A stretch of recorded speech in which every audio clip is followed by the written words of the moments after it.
Olá! Na nossa aula de ciências hoje, nós vamos revisar, trazer à nossa memória tudo que a gente estudou nesse segundo bimestre. Nós vamos começar com os critérios de classificação das plantas. As plantas cobrem boa parte do ambiente terrestre do planeta, mas na realidade existem vários tipos de plantas. E para facilitar a sua classificação e os seus estudos, os pesquisadores pensaram em uma maneira de agrupá-las, usando como referências as principais características. O reino das plantas, o reino Plantae, é constituído de organismos pluricelulares, eucarióticos, autotróficos, fotossintetizantes. De uma maneira geral, os cientistas consideram como critérios importantes ter como característica da planta a presença ou a ausência de vasos condutores de água e sais minerais, a seiva bruta, e matéria orgânica, que é a seiva elaborada. Ou seja, plantas vascularizadas ou avascularizadas. Ter ou não estruturas reprodutoras, semente, fruto, flor. É importante, não é? Portanto, os nomes dos grupos de plantas ficaram bem assim, ó. Criptógama, que são plantas compostas por cripto, que significa escondido. E gama, que tem a ideia de gametas. Então, são plantas que têm o seu gameta escondido. Quem é o gameta da planta? A semente ou a estrutura reprodutiva. E aí? Como que fica então? Se ele significa escondido e gameta, significa, portanto, que a planta tem a sua estrutura reprodutiva escondida. Ela não tem uma semente exposta. Não é isso? Fanerograma. Palavra composta por fanero, que significa visível, aquilo que eu consigo ver. E gama. Olha aí o gameta novamente. Essa palavra significa, portanto, planta que tem a estrutura reprodutiva visível. Eu consigo visualizar. São plantas que possuem semente. Estas são divididas em dois grupos, que são as gimnospermas e as angiospermas. Gimnospermas, palavra composta por gimno, que significa descoberta, e esperma, que é a semente. Esta palavra significa, portanto, planta com semente descoberta, semente nua, uma semente que fica solta, facilitando, às vezes, a sua disseminação. E nós temos as angiospermas, palavra composta pelo angion, que significa vaso, que neste caso é o fruto, e esperma, semente. A palavra significa planta com semente guardada no interior, ou seja, dentro do fruto. A nutrição das plantas é feita por meio da seiva, que pode ser de dois tipos. Bruta ou mineral, constituída pela água e sais minerais presentes no ambiente, e elaborada, constituída por substâncias orgânicas produzidas pelas plantas no processo de fotossíntese. Lembra da fotossíntese? É um processo realizado pelas plantas para a produção de energia necessária para a sua sobrevivência. Como que ela acontece? A fotossíntese, então, é a água e os sais minerais, eles são retirados do solo através das raízes da planta e chega até as suas folhas pelo caule em forma de seiva, denominada seiva bruta. Aí nós temos a luz solar. Por sua vez, ela é absorvida pela folha através da clorofila, substância que dá a coloração verde das folhas. Então, a clorofila e a energia solar transformam os outros ingredientes em glicose. Olha a glicose aí de novo, açúcar. Essa substância é conduzida ao longo dos canais existentes na planta para todas as partes do vegetal. Ela utiliza parte desse alimento para viver e crescer. A outra parte fica armazenada na raiz e no caule e sementes, sob a forma de amido. A fotossíntese também desempenha outro importante papel na natureza, a purificação do ar, pois retira o gás carbônico liberado na nossa respiração ou na queima de combustíveis, como a gasolina. E, ao final, libera oxigênio para a atmosfera. Viu como ela é importante?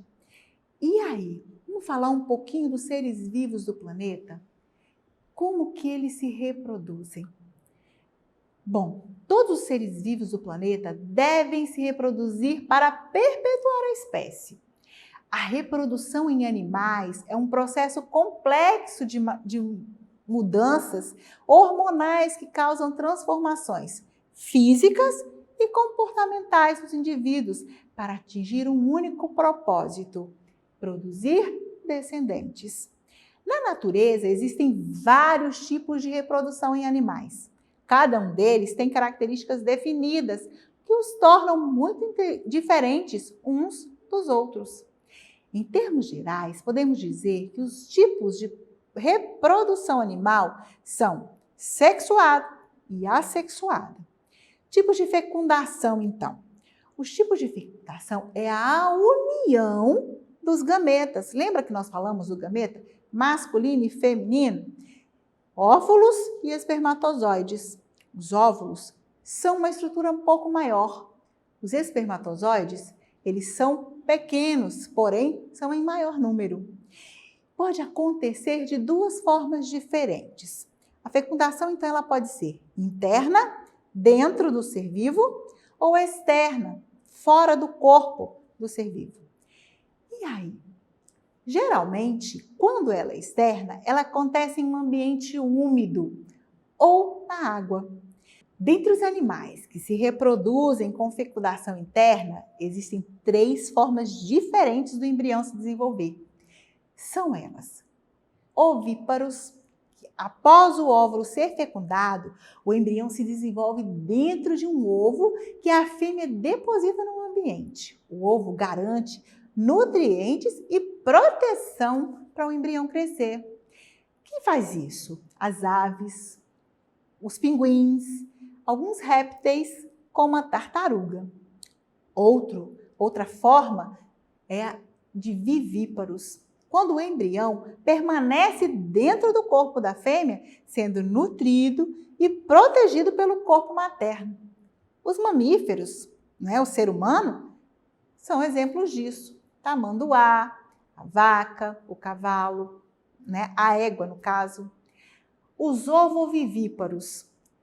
Se após a fecundação, o embrião se formar dentro de um ovo e for mantido dentro do corpo do seu progenitor, será chamado ovovivíparo. Quem faz isso? O cavalo marinho. Já na fecundação externa, os gametas se fundem fora do corpo da fêmea no ambiente. Olha só, mas para isso acontecer, ele precisa de estar na água ou em um ambiente bem úmido. É o caso de alguns casos de rãs, sapos, não é mesmo? E aí, nós falamos também dessa condição da diferença entre a adolescência e a puberdade. Falamos das fases da vida. A adolescência é a fase em que estamos saindo da infância e entrando na vida adulta. Esse período compreende a faixa etária de entre 10 e 19 anos. Já a puberdade é marcada por várias mudanças hormonais e físicas pelas quais os adolescentes passam. Algumas das principais mudanças causadas pela puberdade no corpo das meninas e dos meninos são: primeiro, o crescimento nos seios nas meninas, o surgimento de pelos nas regiões íntimas, tanto nos meninos quanto nas meninas, o aumento repentino da altura, que nós chamamos de estirão, também é nos 2 gêneros, a chegada da primeira menstruação nas meninas, que é chamado de menarca, A mudança de voz, visível nos meninos quando começa a ter uma alteração da voz. A presença de cravos e espinhas, tanto em meninas quanto em meninos. Nossa, é muita informação, não é mesmo? Além de todas as perguntas que surgem, visto que eu não sou adulto, mas também não sou criança. Algumas coisas eu não posso fazer porque eu não sou adulto. Outras coisas que faço, não tenho mais idade para aquilo, não sou mais criança. E aí? Como é que fica o adolescente nessa confusão toda? Vamos pensar. A infância, quando a gente fala das fases da vida, e aí? Como que é? A infância vai desde o nascimento até 11 anos de idade. É uma fase onde tudo se copia, então é preciso ter muita atenção ao que se faz perto da criança. Porque é ali que ela começa a copiar os pais, o professor, um parente mais próximo. Então tem que se ter um cuidado. E aí vem a adolescência. Ela costuma entrar ali numa faixa etária de 12 até os 19 anos. Nessa fase ocorrem muitas transformações, aquelas que a gente já falou. E a cabeça fica a 1000 por hora, porque no final das contas eu não sou criança e nem sou adulto. Eu estou no meio de uma confusão, de muitos conflitos, onde é preciso se pesar tudo o que se faz. E aí? Aí nós temos a fase adulta, que consideramos que se inicia lá por volta dos 21 anos e aproximada aí até lá chegar bem próximo já da terceira idade. Aqui, as mudanças que estavam ocorrendo lá na adolescência já se estabilizaram e a responsabilidade aumenta. Porque é nessa fase aí que as pessoas já começam a ter um equilíbrio financeiro, ter um trabalho, tem toda uma responsabilidade ao seu redor. E aí nós temos a velhice, que também é chamada de terceira idade ou melhor idade. Essa é a fase em que a pessoa apresenta maior número de experiências da vida, podendo nos ensinar muitas coisas interessantes. Então é bom a gente estar perto de pessoas mais experientes, não é mesmo? Tem muito a nos ensinar, a nos contar. Isso tudo é trabalhado por um sistema do nosso corpo. As mudanças, tudo o que acontece, que é o sistema endócrino.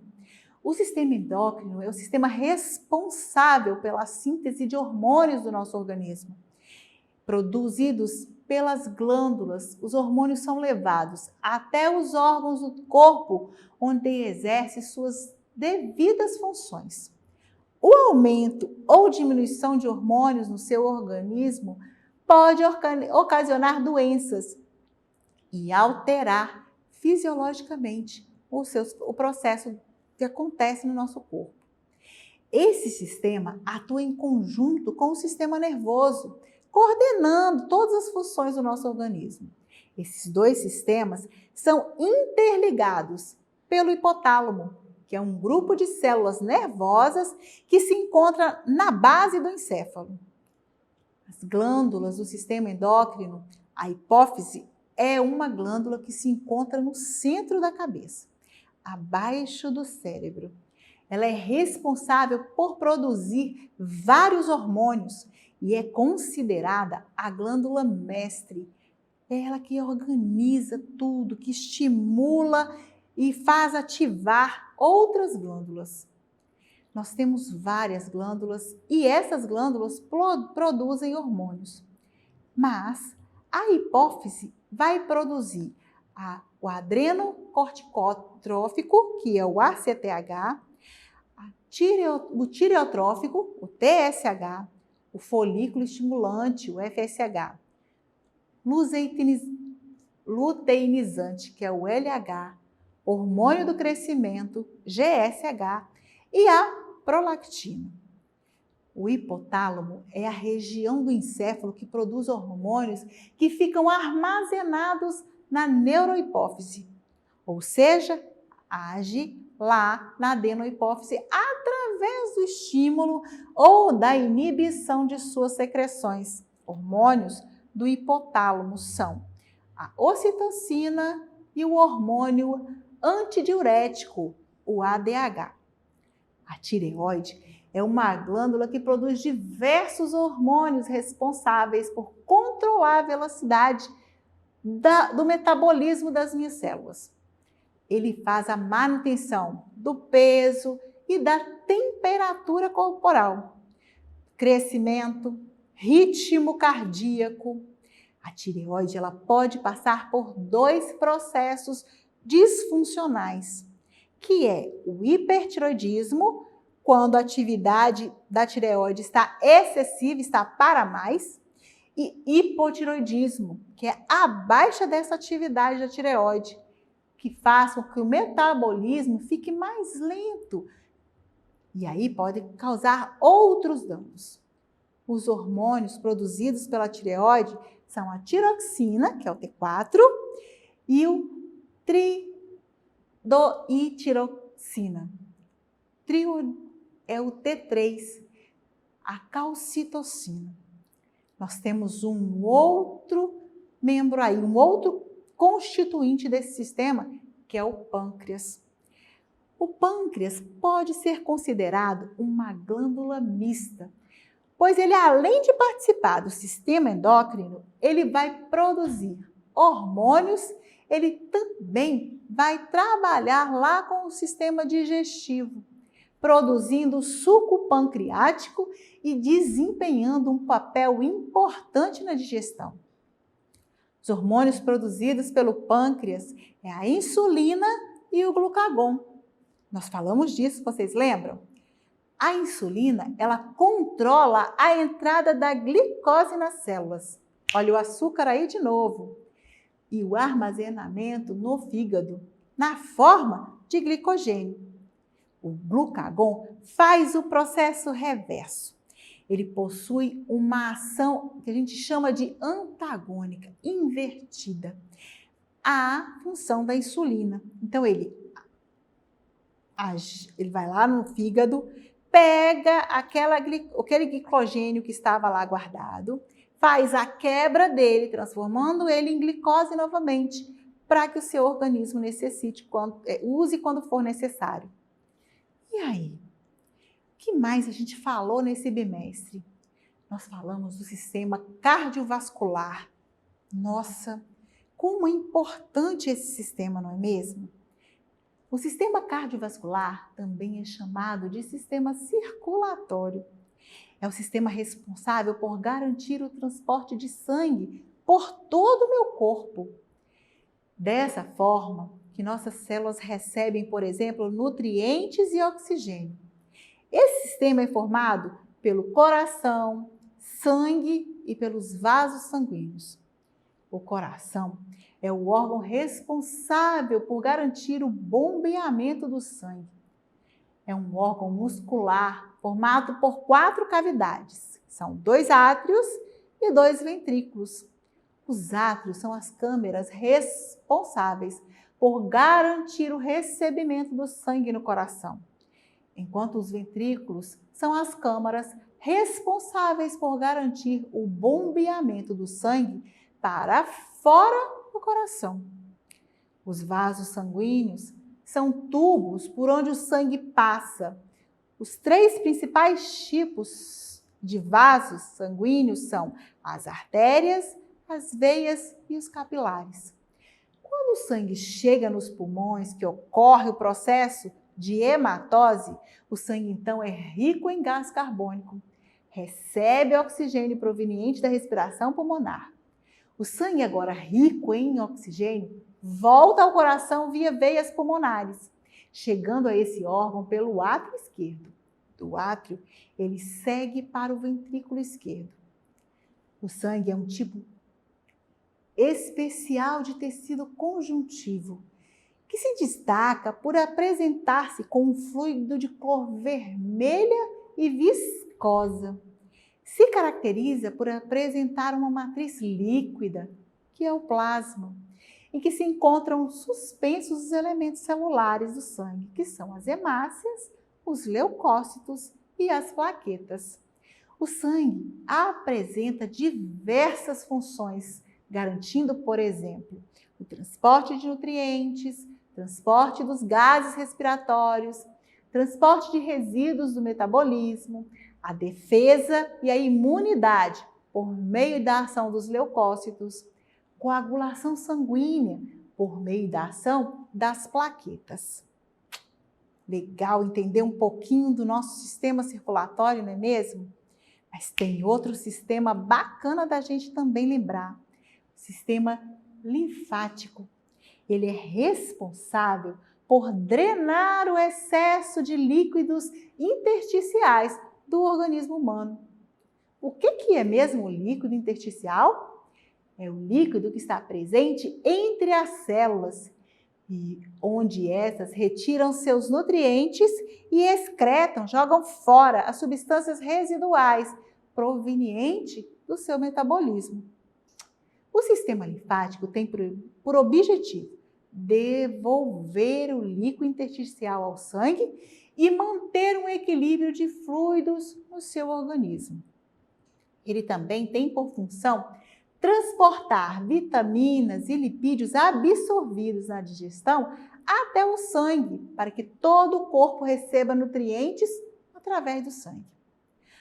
Outra função do sistema linfático é realizar respostas imunes, impedir que a linfa lance na corrente sanguínea micro-organismos.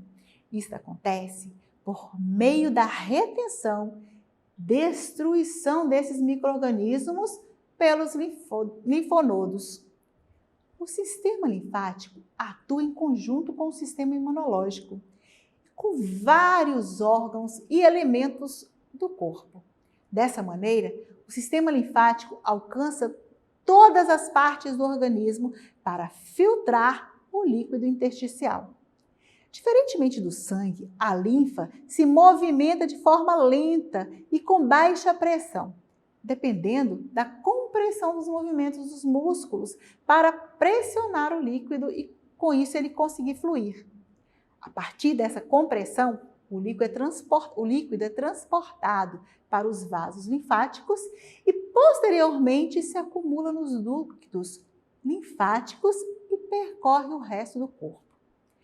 Componentes do sistema linfático são os nódulos linfáticos, a linfa, os vasos linfáticos, o baço, o timo e as amígdalas, chamadas de tonsilas. Olha só, além do sistema linfático, nós falamos também no sistema urinário. É o sistema que é responsável pela produção, pelo armazenamento e a eliminação da urina. As principais funções do sistema urinário são o controle do volume e composição do sangue. Ele vai auxiliar na manutenção da pressão arterial e do pH do sangue. Lembra que nós falamos disso? Ele vai transportar a urina dos rins até a bexiga. Vai eliminar, além de armazenar esta urina. Os principais órgãos do sistema urinário são os rins, composto pelos néfrons, ureteres, bexiga e uretra. E aí, ficou bacana a nossa revisão? Deu para clarear alguma coisa? Pois é.